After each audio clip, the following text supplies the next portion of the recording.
राधे राधे। जब तक हमारे हृदय के अंदर भक्ति ही नहीं होगी तब तक हम भागवत जी में प्रवेश ही नहीं पा सकते।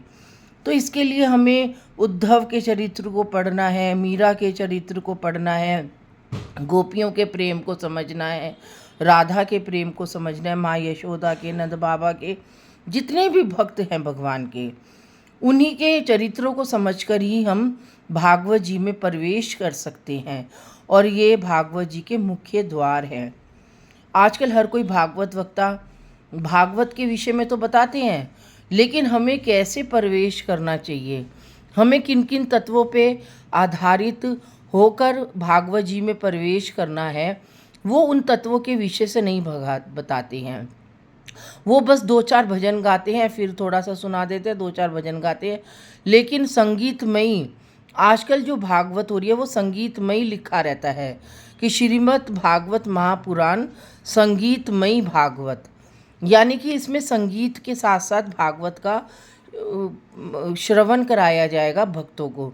तो वो संगीत में से ही, संगीत के द्वारा भागवत का श्रवण कराते हैं, ना कि भागवत के जो मूल उद्देश्य हैं, भागवत के जो मुख्य चरित्र हैं, भागवत के जो मूल्य तत्व हैं, मुख्य तत्व हैं, उनसे वो अवगत नहीं कराते हैं। क्योंकि मैं भागवत वक्ता के ऊपर कोई आक्षेप नहीं लगा रही या उनके ऊपर कोई गलत उंगली नहीं उठा रही हूँ, लेकिन जो भागवत की मूल का वो है, भागवत का जो मूल जड़ है, जो जैसे हम कोई पेड़ लगाते हैं तो पहले हम मिट्टी होती है, धरती होती है, सबसे पहले धरती में मिट्टी होती है, मिट्टी पे उपजाऊ मिट्टी होती है, तभी तो हम उस पे फल या पेड़ कोई उगाएंगे। तो हम उस उपजाऊ मिट्टी पे बीज डालते हैं, फिर बीज से उसके अंदर टहनी आती है, फिर टहनी पे फूल आते हैं, पेड़ बनता है, चाहे वो आम का हो, अमरूद का हो, केले का हो, पपीते का हो, अलग अलग तरीके के फल होते हैं। तो ऐसे ही हमारा भागवत ग्रंथ है। भागवत ग्रंथ में अलग अलग विषयों पर भागवत ग्रंथ आधारित है। जब तक हम उसकी गहराई में, जब तक हम धरती माँ में प्रवेश ही नहीं करेंगे, हम कैसे उस बीज के ऊपर जाएंगे, कैसे हम जो तने पर पत्तियां होती हैं, जो चारों तरफ उसकी टहनियाँ फैल जाती है, जब तक हम उस टहनियों की, फैली हुई टहनियों की एक एक रग से वाकिफ़ ही नहीं होंगे, तब तक हम भागवत में प्रवेश ही कैसे कर जाएंगे। तो ऐसे ही भागवत ग्रंथ है।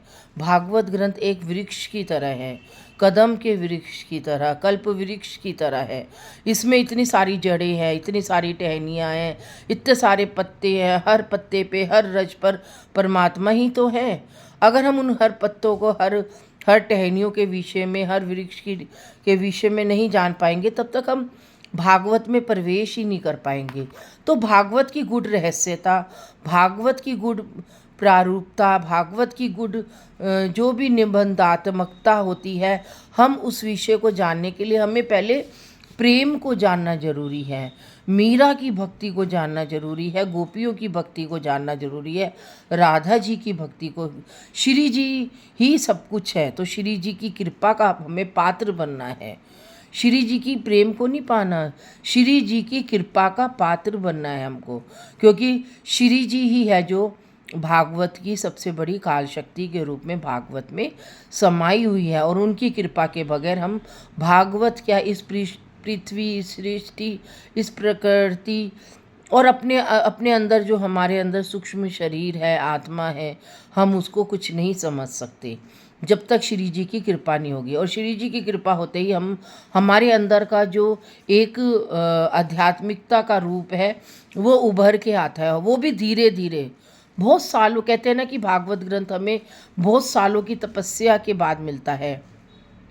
आज मेरे को ये मानव जीवन मिला है, तो मैं 30-35 साल से इस पे तपस्या कर रही हूँ, तब मैं थोड़ा बहुत क्या, सूक्ष्म भी क्या, ब्रज की रज के बराबर भी नहीं जान पाई हूँ भागवत जी को। तो इतना गहराई में जाने के बाद भी हम भागवत जी के श्लोकों को नहीं हम वो कर पाते हैं। और क्योंकि भागवत इतना विशाल ग्रंथ है, इतना विशाल ग्रंथ है कि हम उसको उसकी तह तक पहुंच ही नहीं पाएंगे। कितनी गहरा समुद्र है, इतनी गहराई है। आज अगर हम एक प्रथम पृष्ठ का प्रथम पन्ना भी खोलेंगे तो लास्ट तक के पन्ने में जाने के लिए हमें समुद्र से भी ज़्यादा गहराई को प्राप्त करना है। उसके अंदर जितने अध्याय हैं उनको प्राप्त करना है, और अन्यथा हम जा ही नहीं पाएंगे भागवत के आखिरी पृष्ठ तक।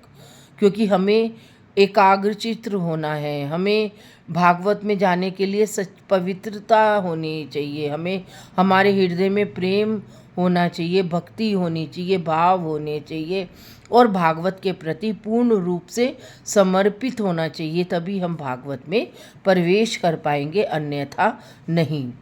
तो मीरा ने गिरधर को चाहा, मीरा ने गिरधर को चाहा अपना सब कुछ अर्पण करके। मीरा ने गिरधर को चाहा अपना सब कुछ अर्पण करके। रोते रोते अखियाँ भी पथरा गई मीरा की, रोते रोते अखियाँ भी पथरा गई मीरा की। गिरधर की झलक पाने की खातिर, गिरधर की झलक पाने की खातिर मीरा की भक्ति क्या थी। मीरा कितने करीब थी गिरधर के, ये तो मीरा को ही पता था या उसके गिरधर को। क्योंकि मीरा को तो हर पल, हर क्षण, हर पल एक ही धुन सवार थी गिरधर की भक्ति की, गिरधर के दर्श की। आंखें भी पथरा गई थी उसकी गिरधर की तलाश में। बाल भी रूखे होते जा रहे थे, बेजान सी हो गई थी। हाथों में एक तारा लेकर दर दर की उसने खाई ठोकरें, हाथों में एक तारा लेकर दर दर की खाई उसने ठोकरें। गिरधर गिरधर कहते कहते मीरा तो बावरी हो गई, गिरधर गिरधर कहते कहते मीरा तो बावरी हो गई। गिरधर की भक्ति में मीरा की परीक्षा थी, गिरधर की भक्ति में मीरा की परीक्षा थी। उसे पूरा का पूरा भक्ति में सराबोर कर देता था। जो परीक्षा गिरधर उसकी लेता था मीरा की, उस परीक्षा से मीरा की भक्ति को सराबोर हो जाता था। सराबोर प्रेम से प्रेम का प्याला झलक उठता था मीरा की परीक्षाओं से। जब गिरधर मीरा की परीक्षा लेता था, उसके प्रेम की पराकाष्ठा को नापता था, उसकी प्रेम की पराकाष्ठा की को चुनौती देता था, तो मीरा भी अपने गिरधर की उस चुनौती को स्वीकार करती थी। मीरा की तो परीक्षा भी कहीं मेरी भक्ति में मेरी, जब जब दुनिया ने दिए ताने, जब जब दुनिया ने दिए ताने, मीरा को तो गिरधर ने जाना। जब जब दुनिया ने दिए ताने, तब तब गिरधर ने मीरा को ही थामा। मीरा के साथ हर पल हर क्षण रहता था गिरधर, मीरा के साथ हर पल हर क्षण रहता था गिरधर। मीरा को तो कछु नहीं पता कि गिरधर उसके साथ भी है या नहीं। वो तो बावरी सी हो गई, बेजानी सी हो गई। पद गा गा कर अपने गिरधर को बुलाती थी। हे गिरधर तू आजा मेरे पास, हे प्राण प्यारे तू आजा मेरे पास। मैं तो कब से प्यासी बैठी हूँ तेरे पास। सूख गए हैं नैन मेरे रोते रोते, अखियाँ भी पथरा गई हैं। आँखों से जो अर्शियों की धारा है वो बहते बहते सूख गई हैं। आंखें मेरी ऐसी पथरा गई हैं गिरधर तेरी तलाश में। ना तो वो पलके झपकाती हैं, ना तो वो सोती हैं, ना तो वो रोती हैं। बस एक क्षण, एक पल मात्र में ही पथरा सी गई हैं मेरी अखियाँ। मेरी अखियों को तेरा बहुत इंतज़ार है गिरधर, आजा और मुझे दर्श दिखा दे। कितनी परीक्षाएं दी हैं मैंने तुझकी तेरी, कितनी परीक्षाएं दी हैं मैंने तेरी, लेकिन उन परीक्षाओं को से खरा उतारा भी तो तूने है मुझको। लेकिन उन परीक्षाओं से खरा उतारा भी तो है तूने मुझको।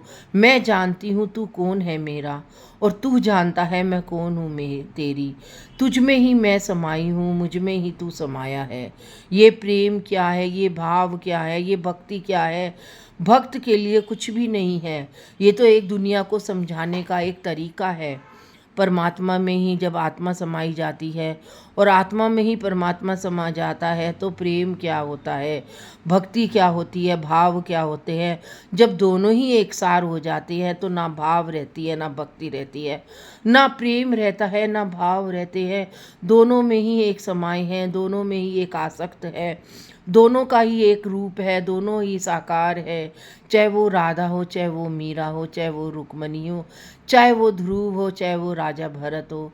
भक्ति ही भक्ति में ही समा गई, भक्त भक्त भगवान में समा गई। भक्त के बिना भगवान नहीं, भगवान के बिना भक्त नहीं, भाव के बिना प्रेम नहीं, प्रेम के बिना भाव नहीं, भक्ति के बिना भाव नहीं, भक्ति के बिना प्रेम नहीं, प्रेम में भक्ति भाव समाई है और भक्ति भाव में ही प्रेम समाया है।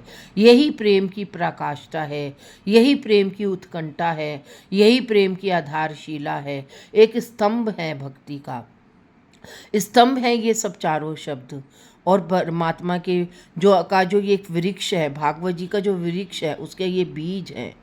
इन बीजों को जब तक हम अपने हृदय में नहीं उगाएंगे, इन बीजों को जब तक हम अपने हृदय में नहीं बोएंगे, तब तक इनके अंदर का जो अंकुर है वो फूटेगा कैसे। और जब ये अंकुर हम बोएंगे तभी तो वो फूटेगा, और इसे फोड़ेगा कौन? हमारी राधा रानी, हमारा प्रिय प्रियतम, हमारे आधार, हमारे कृष्ण भगवान, हमारे सभी वो देवता जो हमें प्रेम करते हैं, हमें अपना आशीर्वाद भरा हाथ रखते हैं। आज के लिए इतना ही। अब आज मैंने जो आपको अपने भावों से अवगत कराया है, ये मुझे नहीं पता था कि मुझे बोलना क्या है। मैं तो सिर्फ एक विषय, एक शब्द लेती हूँ और भगवान मुझे देखो कितने सारे अपने वृक्षों की टहनियों को मैं समझ जाती हूँ, भगवान के भावों को समझ जाती हूँ। और उन टहनियों को देखने लग जाती हूँ, वृक्ष की टहनियों को, कि हम उस टहनियों में क्या है, क्या प्रेम छुपा है, क्या राज छुपा है, क्या रहस्य छुपा है। इसके लिए हमें आध्यात्मिकता का बनना बहुत ज़रूरी है। राधे राधे। आज के लिए जय जय श्री राधे, जय जय श्री राधे।